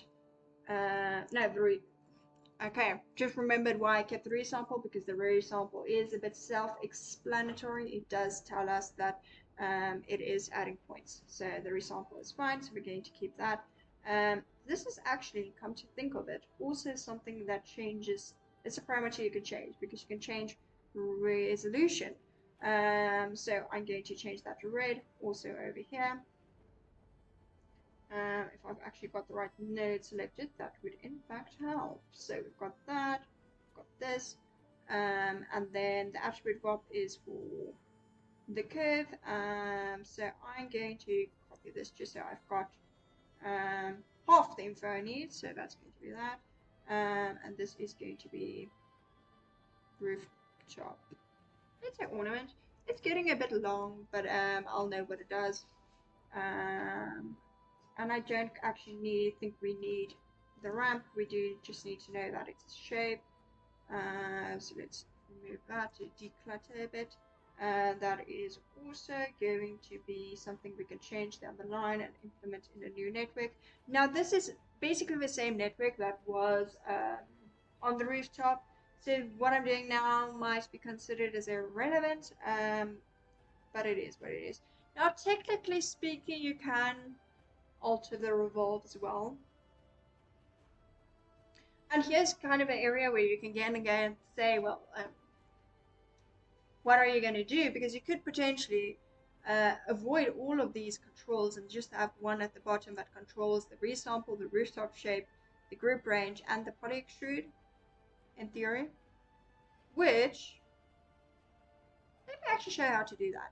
So other people do it in different ways. This is just the method I like to use. I like using nulls. Nulls are always my controls. So let's see what parameters we have. We have resample, so that's 1. Rooftop shape, and that's a ramp, but that is also 1. Group range is also 1. For the extrude, let's see what areas I'm using. It's technically also 1, so I need 4. I need 4. I'm not going to do the optional one because this is fully optional and I need this to be visible in my network because I'm not going to pull it from the bottom. I'm going to pull it from the top. I could, in theory. Now, let's see what that is. It's simplified. Hi, what are you working on? Hello. I'm working on a lantern, which we're quickly. I've been going off the rails today, by the way. I've been talking so much, I've not been working. Quick disclaimer, this is not my work. I've not created this. Something I found off Pinterest, could not find the original creator. I'm using it for inspiration because I think it's a brilliant thing to do procedurally. So this is what I'm currently working on. What we have so far is a very cluttered network that I've been trying to clean up. But if we look at the full picture, this is kind of how far we've gotten. Some things that need to be done is if I were to keep this with the thing at the bottom, I have to copy my ornaments down as well. So that needs to be adjusted. I obviously need a lot more details in the corners here, in the area, in the center of these archways as well. Lots of things still to work on. I call this my passion project because actually somebody asked me yesterday, well, when is this going up in a portfolio? And I was like, well, here's the thing. Yes, this would be lovely to have in my portfolio, and I think this would be a wonderful way to just demonstrate procedural modeling. But I've been using it to test techniques and play around and see what I can achieve with my current level of procedural modeling knowledge, and what knowledge do I need in order to create something even more complex, and kind of figure out what's a good way to set up a network, what's a bad way to set up a network. And you guys have been following along a bit, seeing my process, how we got to where we are now. And I've done, I think it was last week, I did a walkthrough of the entire network. I think I spent like an hour at least just walking through the network and showing how I set everything up. So yeah, that is what I've been working on, and what the end goal is. But quickly jumping back up here in the network, we've got now control. I would change these to be white and the normal shape once I've got the control in place, because I've now decided, well, I want people to leave the nodes up the top. I just want to be able to adjust things down at the bottom. So I'm going to add a null, and this is going to be called, let's say, roof control. Keeping it relatively simple, so that's that, and then I'm going to go into edit parameter interface. And this has popped up on a new screen, and it's not being very cooperative. Let me adjust it. Okay, fantastic. Right, so I need a ramp. I need a bunch of floats.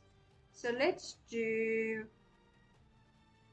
let me think what I need one for the number of samples.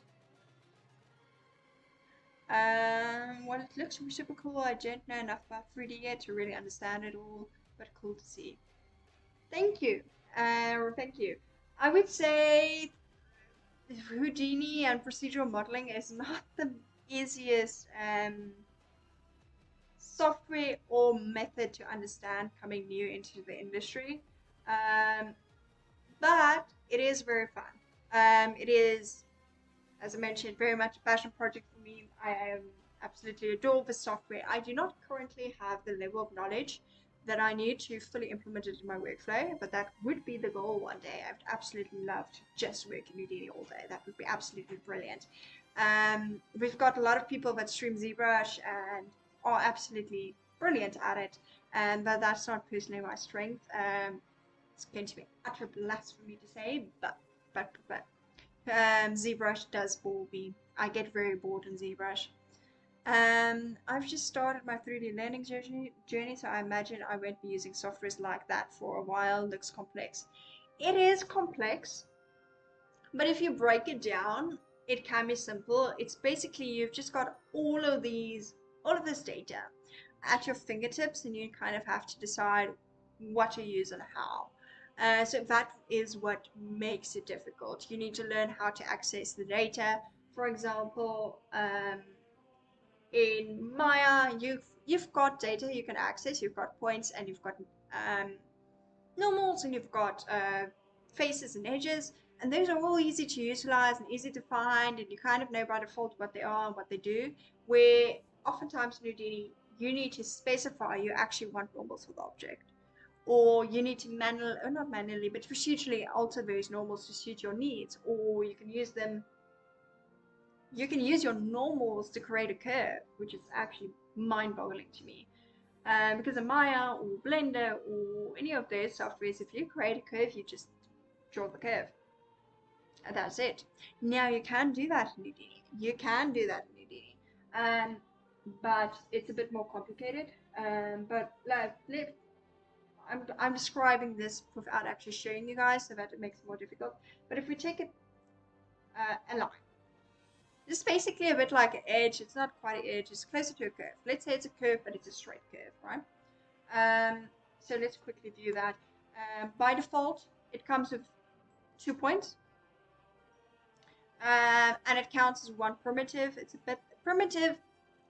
Is a bit like an object and a face combined into one, because it can be seen as a face, but it's also sort of an object. But I'm going off the rails here.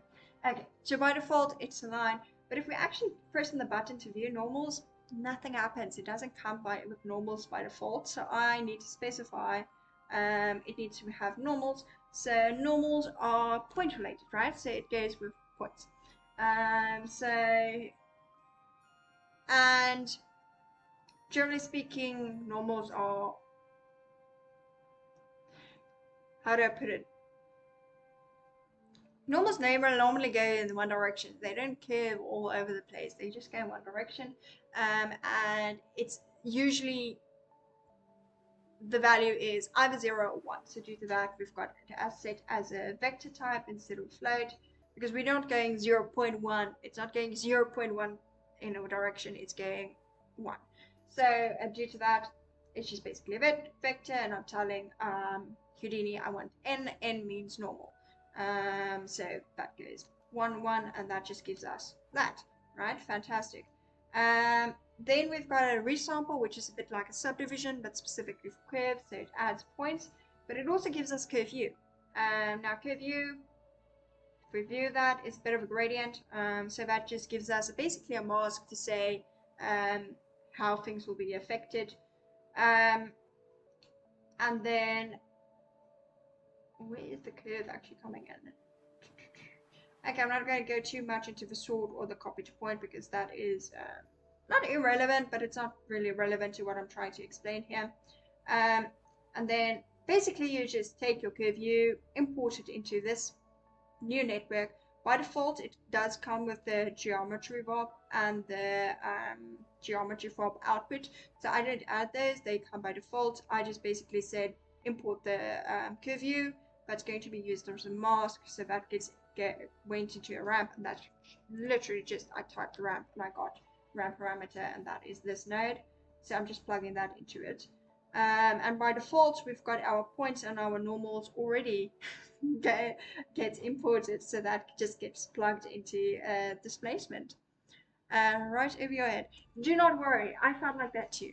I had a mentor that went above and beyond to teach me Houdini from ground zero, and I would watch what he was doing, and then I would rewatch the recording a billion times just to try and memorize what he was explaining. So Houdini is a daunting software to learn. It's not so straightforward, but it's so fun. It's so fun to learn Houdini. But yeah, basically that's what that's doing. So in Maya or Blender or whatever, you draw the curve and you've got the curve. In Houdini, you can do that, but you can also build it in a procedural way. And the reason why you might want to do that is I can now alter the curve to my heart content. And that's why I like Houdini and why I enjoy using it so much. That's how I feel with the donut tutorial. It's already so long, but I'm having to pause and replay over and over 3 hours and taking me 5 hours. Yes, I did the donut tutorial. I did not do that as my first project. A lot of people do it as their first project. I did not. But it's sort of that barrier to entry, isn't it? I don't really know people that have not done the donut tutorial. I believe Heather has not done the donut tutorial, at least not the full one, but I did the full one all the way to the geometry nodes.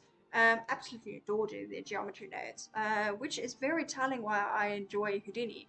Because if you do the donut tutorial and you get to the geometry nodes where they use it to create the sprinkles and animate the sprinkles, that's basically how Houdini works. It's the same exact thing. Houdini is more advanced and has more things you can do, but it is the same principle. So it does work in a very, very similar way, and I think that was the inspiration. I say inspiration, but I've also spoken about this before. But I joined to work together in the Discord channel, Firestorm Studio's Discord channel, and Pat was there.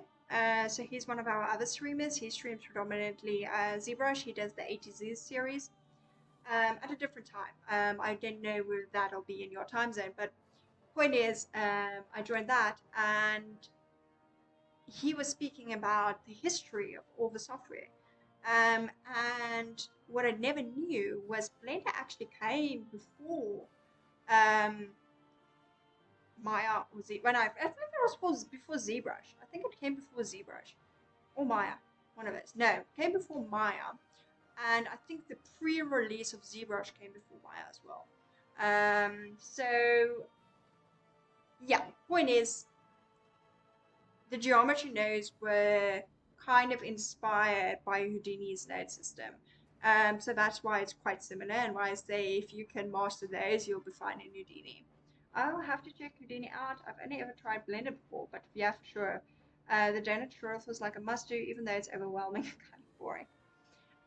Yes. Yes, it's very overwhelming. The donut tutorial is very overwhelming. It's a lot of information.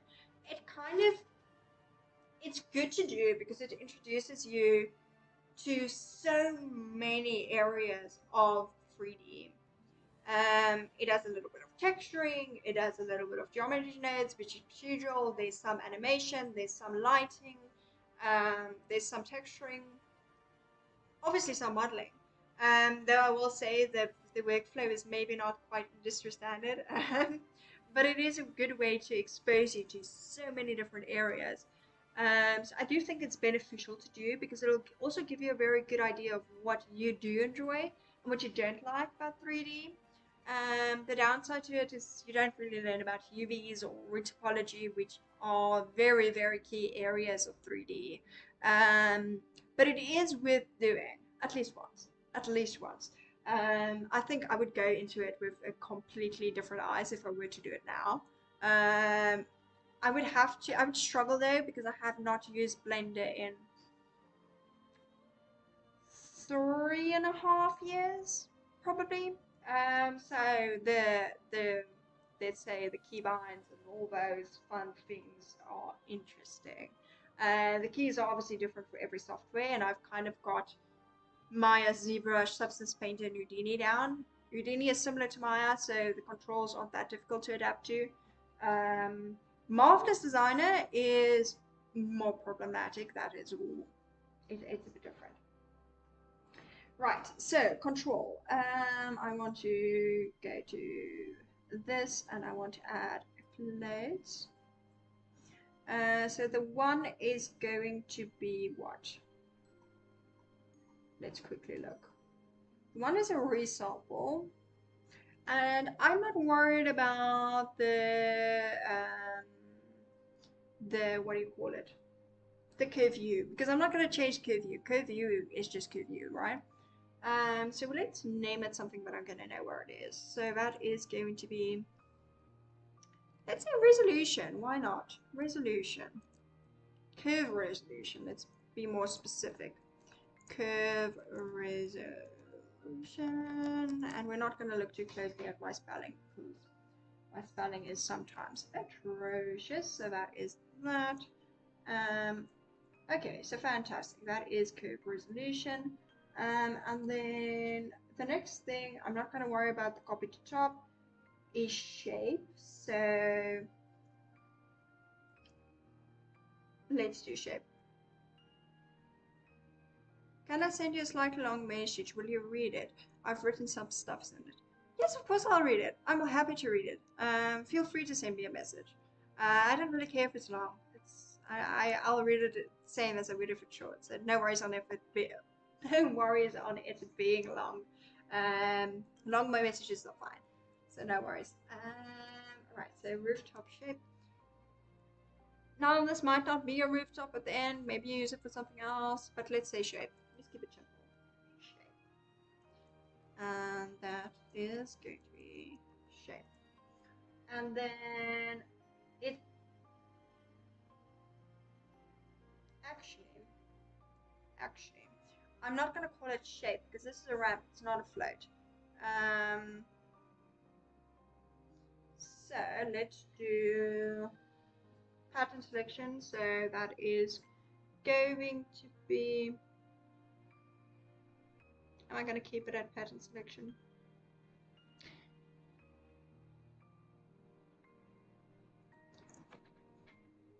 Let's say extrude pattern extrude. Let's do extrude pattern.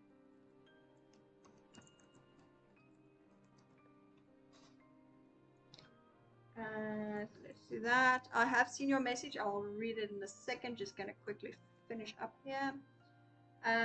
So that is fine. And then the next one is going to be extrude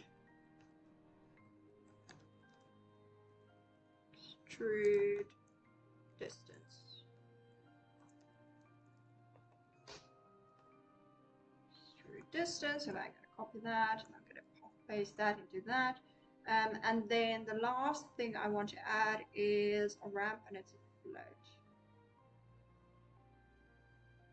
So this one is going to be shape. It's going to be shape.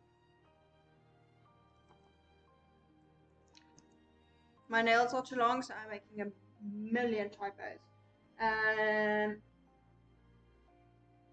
Yeah, okay, let's accept that. Fantastic. Right. Right. Let's see. I first want to build a game studio and hire many talented people so we can create our own proprietary game engine like Rockstar uses for custom game development step by step by earning and reinvesting into the studio. I want to grow it massively. I think about this day and night, even in my dreams, because I truly want to achieve it. My long-term goal is to use earnings from games and other businesses to invest everything I can into hiring world-class researchers for decades of R&D. I believe that to achieve real AGI capable of curing diseases, enabling multi-planetary life, and turning science fiction's ideas into reality, we might need entirely new mathematics and physics. I can't build something like that alone, so my plan is to use a successful game company and other businesses to generate money and invest heavily into long-term research focused on understanding consciousness. If consciousness is truly understood and proven mathematically, then human level or even far more powerful AI could become possible, leading to discoveries beyond anything we've seen. I know there's a huge chance this plan could fail, but this is what I truly want to pursue, and I'm ready to dedicate my life and earnings to try to make it real. That is a huge but incredible goal to have, and I highly encourage you to pursue it. It's going to be, I definitely think it's going to be a lifelong journey for you, which is not a bad thing. I mean, you're young, you have the time, so by all means. Though I do highly encourage you to take it one step at a time. Don't lose sight of your long-term goal, but do break it up into manageable pieces. Start simple, start with the basics, get the skills you need to in order to achieve this. But do break it up into manageable steps, because we're talking about very long-term goals. I suspect this will be, as you said, a lifelong journey, right? So we're talking about 50 years, 40 years, whatever it may be, down the line. So do break that up into manageable bite-sized pieces. Otherwise, you're going to be so overwhelmed, and you're going to have a very difficult time implementing that without getting totally lost in the process. So start with the basics, get everything in place, start planning for what your short-term goals are as well as your long-term, just so you don't feel so overwhelmed with everything you want to achieve. But yeah, I'm really impressed with what you're planning, and I'm excited to see how it evolves, and keep me in the loop. I'd love to hear how it goes and how you're progressing. Right, so roof control. As you can see, it does a whole lot of nothing right now, which is, it's fine, but that's obviously not what we want to do. So what I'm going to do is I'm going to copy the parameter for curve resolution, and I'm going to paste it into segments. And everything is going to break. Do not worry, I know it broke. So what we're going to do is now we can say, okay, I want. Okay, so here's my first floor. This should not be a float. So let's edit that parameter and discard it. Not discard it. How do I delete it? Let's delete parameter. Right, so I want, is it integer? It's not. Float vector. But that gives me 2. What is it called? What is it called? It's not a float. We could do that, but that's going to give us 2 values. Just accept that for a moment. Yeah, I was right. That does give us 2 values. So that is also not what we want. Let's delete that. I want just one thing. Because that even shows us that it's going to give us decimals. And I don't just float mono do.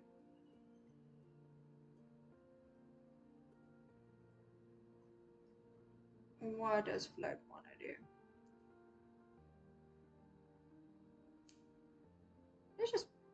We're gonna play with it. Okay, it's not that. It's not float mono. Let's edit parameter. Click again to delete that as well. I have found it before, but I can't for the life of me recall what it was. What if we add just the default float? No, actually I don't want to do it there.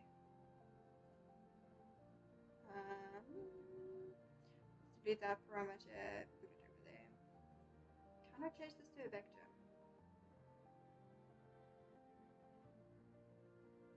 We could possibly use integer. Let's try integer. Ha! It was integer. It was integer. Brilliant. Brilliant, brilliant, brilliant. Okay. So let's do that at 10. I know this is maxed out, but I wonder if there's a way to change it so it's not maxed out as 10. Doesn't matter. I do need to actually label that though, because that is just called label at the moment. So let's call it. This one is going to be. What did I call it before? Because I did like that name. Resolution. Let's call that resolution. We're going to copy that and paste it into this. And that is integer. Don't know what that does, and we're not going to mess with that. And then I'm going to copy this parameter. I'm actually going to put it at 10 so nothing breaks. And then I'm going to paste this into that. And then I'm going to change this because this is no longer control. We're controlling everything at the bottom. So, okay, that's apparently not white, it's gray. So let's change that. Okay. That is all well and good. The next thing is the rooftop shape, although we've. Brilliant. Okay, that works. We've also got another thing called labels. So my organization was not that great. Let's do extrude distance. Let's go to extrude distance. This is going to stay as a float. Sorry for the noise in the background. My dog is biting his tail. So right, so that's going to be that. The extrude pattern, we're going to view the final result, otherwise it gets very confusing. And I'm going to turn a curve view, or where is curve view? There. Because the rainbows are pretty, but it is cluttering up my my vision. Right, so the extrude pattern, we're going to copy that parameter and everything is going to break. Do not worry. So that's going to be base relative references. So I'm going to quickly change that to a value. We've run our next problem because this is also not something that needs, well, that can be 0 point something, which means it also needs to be integer. So let us change that into parameter. And I'm going to keep the pattern, so let's copy that value. And delete parameters. And then that is going to be, where is it? Where is it? This one. And I actually don't want it to be there. I want it to be higher up, so we're going to delete that because it does that. Okay, fantastic. So that's going to be extrude pattern. I wonder what that does. Sometimes if you hover over something else, I don't know what it does. Let's see what it does. Oh, it does that. We do not want that. Okay, so into parameter interface, we're going to take that back to 0. That's going to be that one. Let's do that. Okay, keep that as is, and then we're going to copy that parameter and then paste it into this base reference. All well and good. Now, in theory, if we change this, it should change accordingly. Now, obviously, only certain patterns actually do anything. 2, for example, gives us what we actually had initially. 3 gives us a weird result, let's say. And then 4 is again what we would want. So technically, we should stick to the odd number, of even number, sorry. But this would also depend on the resolution of your revolve. Which is something we might also want to control for.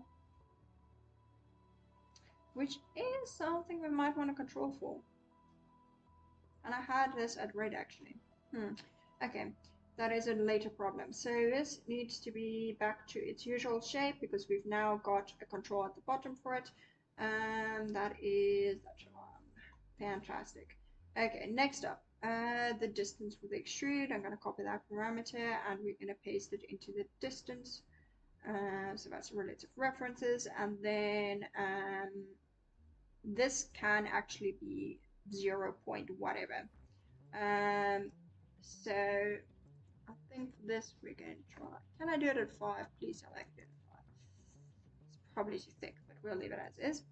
And then right, moving on. So that's that. The next thing we need to do is the curve. Now here things get a little iffy in the sense of I didn't really want to break my curve to do this, but I'm going to have to. So that's going to be copper parameter, and then where's my curve? That's a shape, so that's going to be that one. Paste relative references, and it broke. Which I did not want, but it is a necessary evil, so to speak. So this was, what was it? It was probably a Bezier. And then we can adjust it. I'm going to rise this back up again because I do want a slight gap in the center. And then I can adjust the rest of the values to my heart's content until I'm happy with the shape again.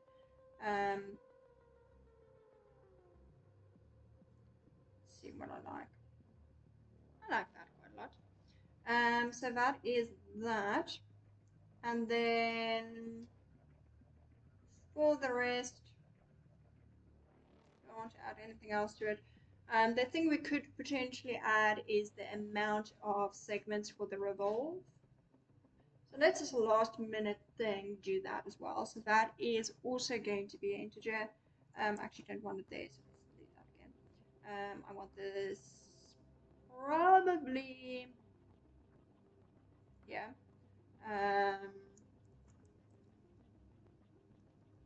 Revolve segments.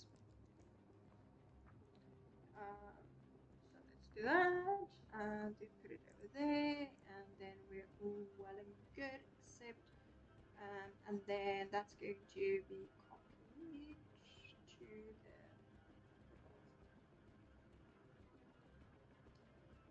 and it breaks, but do not worry, we've got this under control, so now we can go and add segments to our heart's content. Again, this kind of breaks at 60 by 10, but that was at 16, so let's do that.